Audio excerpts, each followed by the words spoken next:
By the 1960s, westerns, specifically those made by Hollywood, had grown stale and had little to still say. Post World War II America wanted to see the black hat villain be bested by the righteous white hat protagonist. Now enter spaghetti westerns. Westerns made by Italians that focused on more morally gray dilemmas and stylized violence. The music for these movies, specifically written by Ennio Morricone, did wonders to set the tone of these movies like none had before.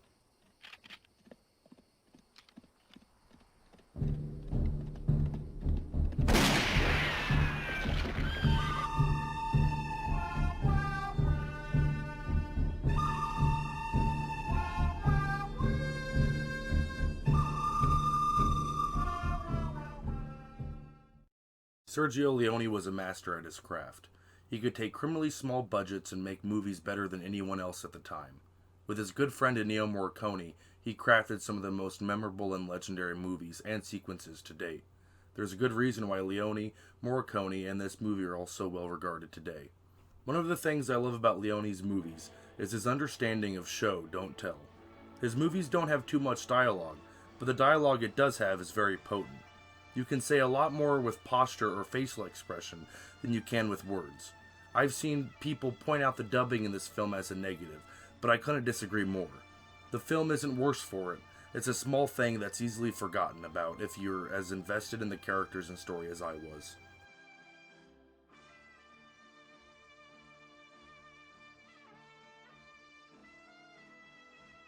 The first thing we see is a wide shot of the desert, and then a close-up of a man's face. Sergio loved to do this in his films, juxtapose wide shots with close-ups for effect as a useful storytelling tool.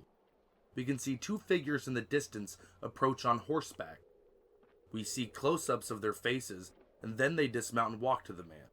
It seems like they're going to have a duel. However, they're actually working together to kill Tuco, the Ugly, beautifully played by Eli Wallach. Tuco kills two men and wounds the third, then flees by horse.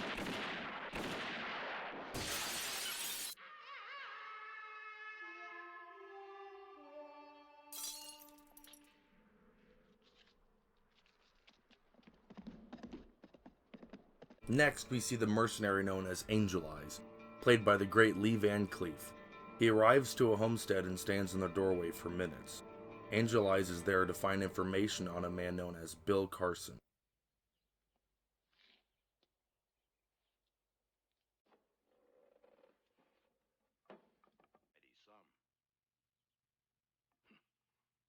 He gets the information he needs and gets offered a deal to kill his own boss for $1,000. He accepts, but remarks that he always finishes the jobs he accepts and kills the man.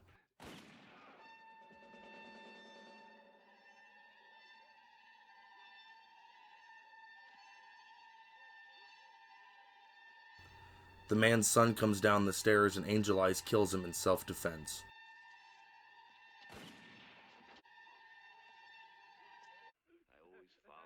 Angel Eyes leaves and returns to his boss, but holds up his end of the bargain and murders him.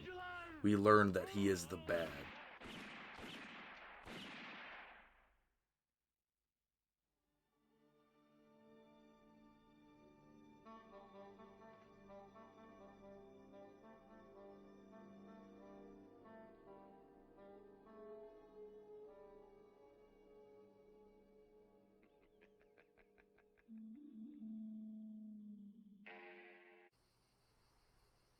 Bounty hunter Blondie, obviously played by the always great Clint Eastwood, kills some men about to turn Tuco in for his bounty.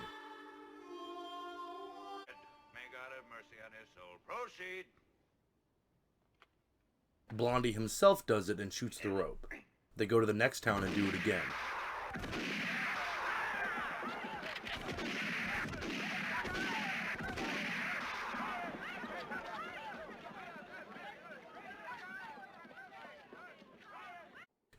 They leave together and Blondie severs their partnership because he thinks Tuco will never be worth more than $3,000 and leaves him in the desert.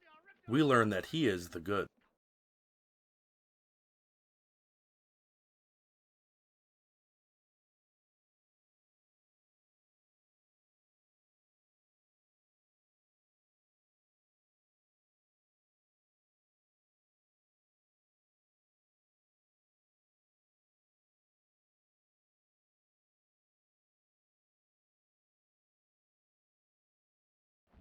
Later, Tuco gets the drop on Blondie and tracks him down just to get revenge. Adios.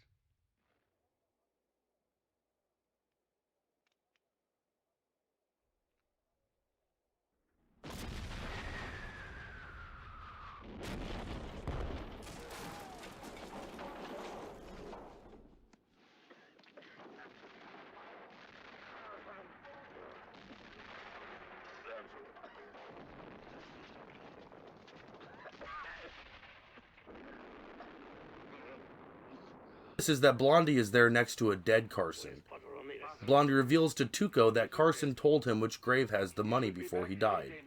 Tuco, now with a strong motivation to keep Blondie alive, gives him water, and the two dress up as Confederate soldiers and travel to a nearby mission so Blondie can recover.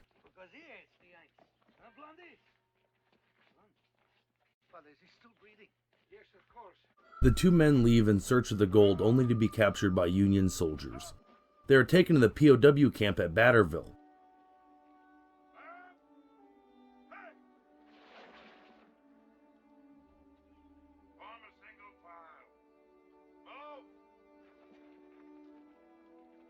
During roll call, Tuco answers to being Bill Carson, which gets Angel Eyes' attention, who is disguised as a Union sergeant. Bill Carson? All right, what's he doing? Sleeping? Bill Carson! Yeah, and you better be Bill Carson. Bill Carson! That's me. Angel Eyes tortures Tuco, who lets him know the name of the cemetery, Sad Hill, but that only Blondie knows the name on the grave. No, probably not. Angel Eyes calls for Blondie, but knows that he won't speak if he's tortured. Blondie is offered an equal share of the gold if they go together. Angel Eyes, his gang, and Blondie leave to go get the gold, while Tuco is being shipped off to be executed, but he escapes. Angel Eyes, his gang, and Blondie arrive in an abandoned town. Tuco is in the same town and goes into a ruined hotel and takes a bath. The third alive bounty hunter from the beginning of the movie recognizes Tuco and follows him into the hotel. Whenever I should have had a gun in my right hand, I thought of you. Now I find you in exactly the position that suits me. I had lots of time to learn how to shoot with my left.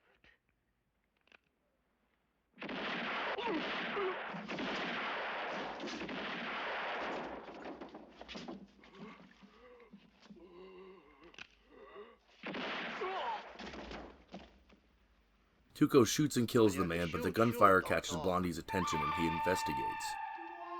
Blondie and Tuco resume their partnership and kill Angel Eyes' men, but Angel Eyes himself escapes. Timing, large one.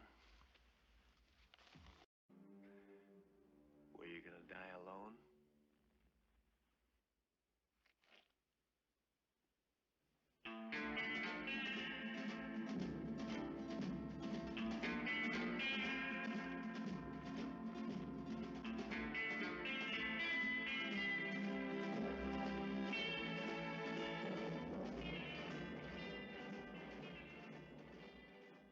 The pair set out to Sad Hill, but their way is blocked by Union and Confederate troops on both sides of a bridge they're fighting for. Blondie decides that he and Tuco should blow the bridge up to disperse the two armies. As they're rigging the bridge with explosives, Tuco recommends that they should tell each other their half of the information in case one of them dies before they get there. Tuco goes first and says the cemetery is named Sad Hill, while Blondie tells Tuco that the name on the grave is Arch Stanton. They blow the bridge up and the two armies disperse.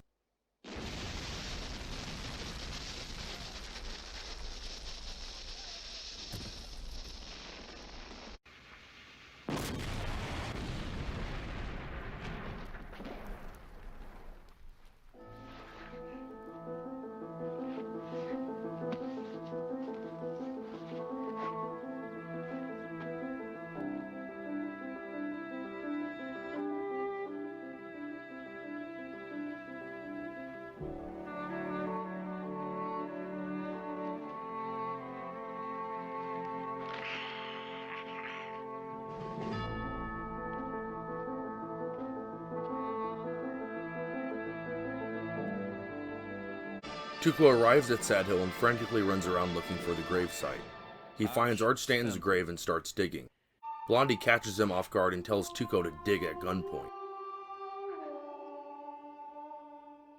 It'll be a lot easier with that. Not long after, Angel Eye surprises them both. You can dig a lot quicker than... I'll tell you what. Blondie opens Arch Stanton's coffin to show that the gold isn't in there. Blondie reveals that he lied to Tuco and says that he'll write the real name of the grave on a rock, which he places face down in the middle of the cemetery, and challenges Angel Eyes and Tuco to a three-way duel. This is one of the all-time greatest movie scenes, and never fails to remind me why I love the medium so much. The three men stare each other down in anticipation.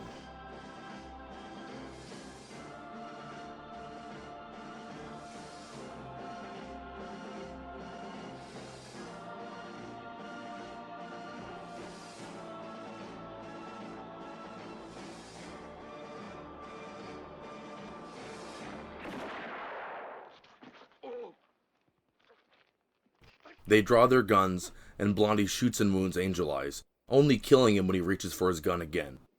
Tuco learns that Blondie unloaded his revolver the night before to make sure that Tuco wouldn't turn on him.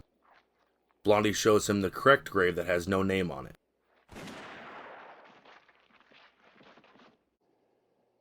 There's no name here either. Tuco digs up the grave and finds all the gold. As he looks up in excitement to Blondie, he sees a noose, and Blondie forces Tuco to put it around his own neck. As Blondie picks up his half of the gold, Tuco pleads with him, and Blondie leaves. Tuco yells at Blondie as he rides away, but then Blondie takes out his repeater and shoots the noose, freeing Tuco.